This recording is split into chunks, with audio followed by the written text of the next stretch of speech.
Han? Han?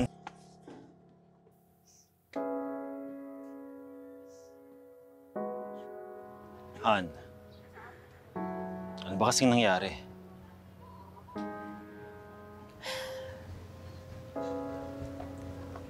Si Dad kasi, nakita mo naman, di ba? Parang sinet up na kami ni Alexa na pagbatiin.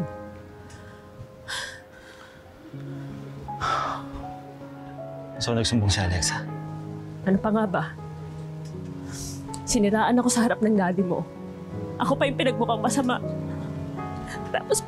Tapos binuusap pa ako ng tubig.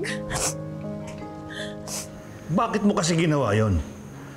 Instead na magkaayos kayo, lalo kayo nagkagulo.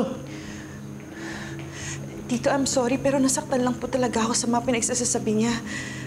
Sinubukan naman po natin na kausapin siya ng maayos, pero kung ano pang sinabi niya, kaya nagawa ko yun. Pero sa susunod naman bastos ka ng kahit na sino sa pamamahay ko. Kahit kailan, hindi ka na makakakit dito. Hindi na po mauulit, Tito. Nakakainis lang po kasi. Pati pananamit ko sa sarili kong pamamahay, pinapakialaman niya, binibigyan niya ng mali siya. Ginagawa niya ng issue. She's even insinuating na sinisidus ko daw si Bobby. Bakit? Alexa, sabihin mo nga sa akin. Wala bang dapat ipagselo sa'yo si Aileen? Wala po. Paranoid lang yung si Aileen. Kaya lahat po ng ginagawa ko, iniisipan niya ng masama. Han, sorry ha. Sorry. Hindi ko alam na gagawin to ni Dad. Don't worry, I'll talk to him. Ayokong isipin na mas pinaniniwalaan ni Dad si Alexa. Pero parang gano'n na nga yung nangyayari. Pamilya na rin daw dapat yung turing natin sa kanya. Han, syempre sa'yo ako naniniwala. Don't worry. I'll sort this out with Dad. Okay? Baka nga binibrainwash lang talaga siya ni Alex eh. Sige na, pumasok ka na dun. Makipag-usap ka sa kanila. Pero ako, ayoko. Uuwi na lang ako. Dahil hindi ko na kaya makipagdilisan kay Alexa.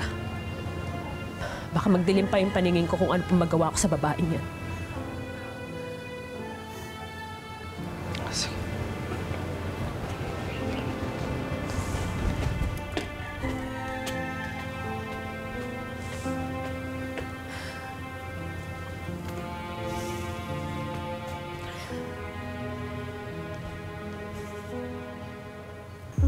Tanggap ko naman na po na may iba na si Bobby.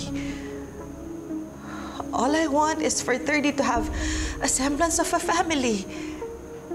Na kahit hindi po kami nagkatuluyan ni Bobby, his father is still there for him. Basta wag mo nang bibigyan ng pagkakataon na magalit ulit sa'yo si Aileen.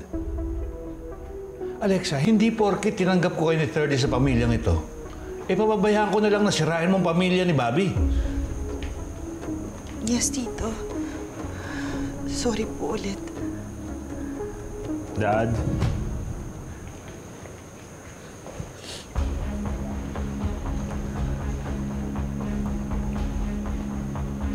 Can we talk?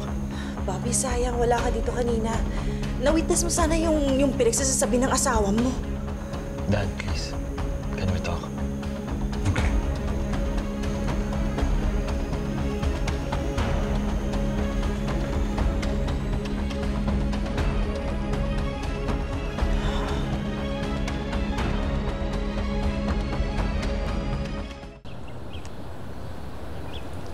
Dad.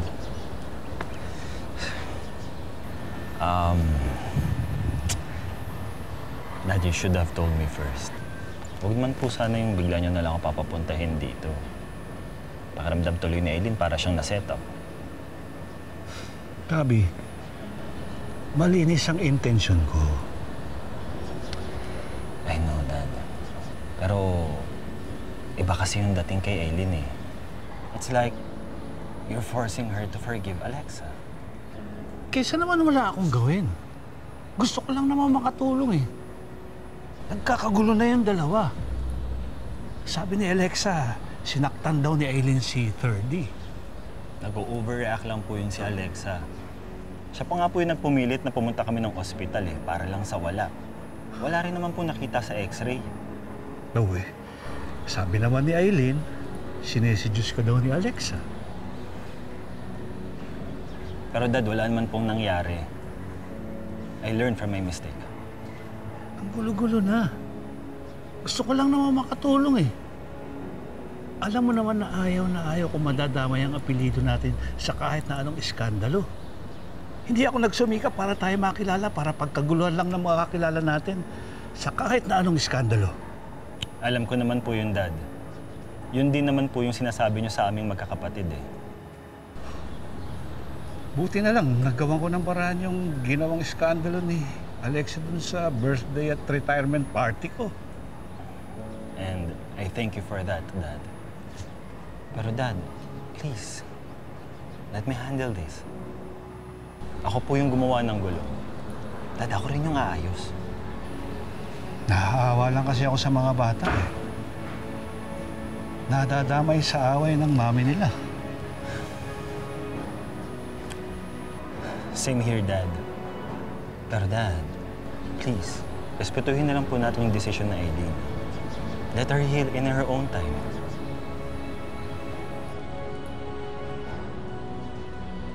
Thank you, Dad.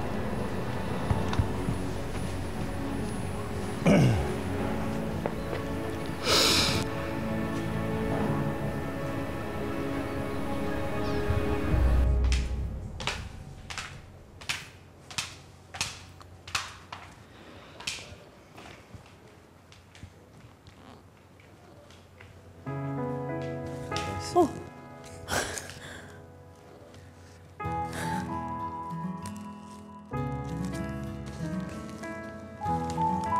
anong okasyon? Wala. Papakasweet lang ako sa asawa ko. Baka naman may ginawa ka na namang mali, ha? Wala, Han. I swear. Gusto ko lang bumalik tayo sa dati. Okay. Salamat.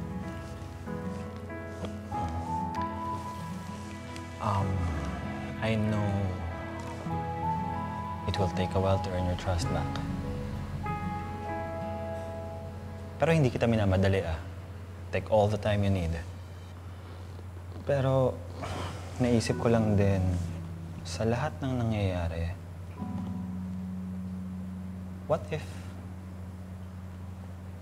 mag-migrate tayo sa US? Ano? Bakit?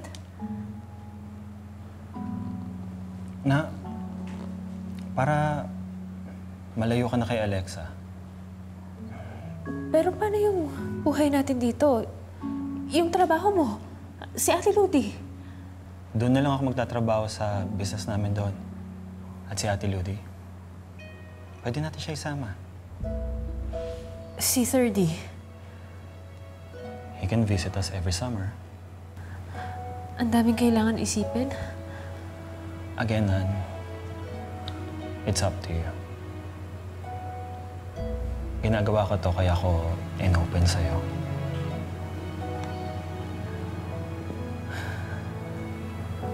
Bobby, hindi ko naman hinihiling sa'yo na tinalikuran mo lahat para sa akin.